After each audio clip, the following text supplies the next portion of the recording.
Genesis, chapter 32. So Jacob went on his way, and the angels of God met him. When Jacob saw them, he said, "This is God's camp." And he called the name of that place Mahanaim.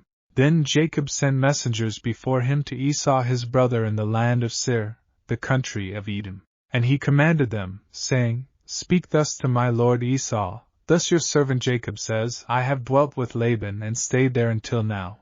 I have oxen, donkeys, flocks, and male and female servants, and I have sent to tell my lord that I may find favor in your sight." Then the messengers returned to Jacob, saying, "We came to your brother Esau, and he also is coming to meet you, and 400 men are with him."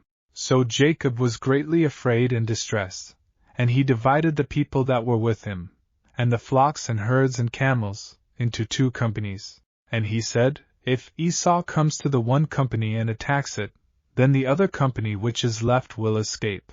Then Jacob said, "O God of my father Abraham and God of my father Isaac, the Lord who said to me, 'Return to your country and to your family, and I will deal well with you,' I am not worthy of the least of all the mercies and of all the truth which you have shown your servant.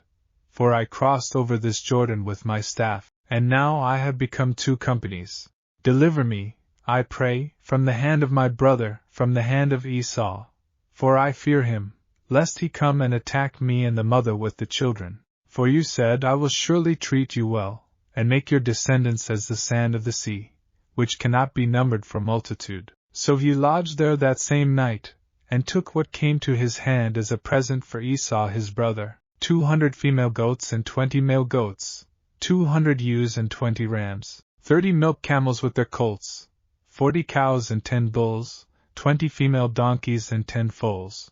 Then he delivered them to the hand of his servants, every drove by itself, and said to his servants, "Pass over before me, and put some distance between successive droves." And he commanded the first one, saying, "When Esau my brother meets you and asks you, saying, 'To whom do you belong, and where are you going? Whose are these in front of you?'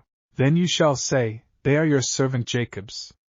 It is a present sent to my lord Esau, and behold, he also is behind us." So he commanded the second, the third, and all who followed the droves, saying, "In this manner you shall speak to Esau when you find him, and also say, 'Behold, your servant Jacob is behind us.'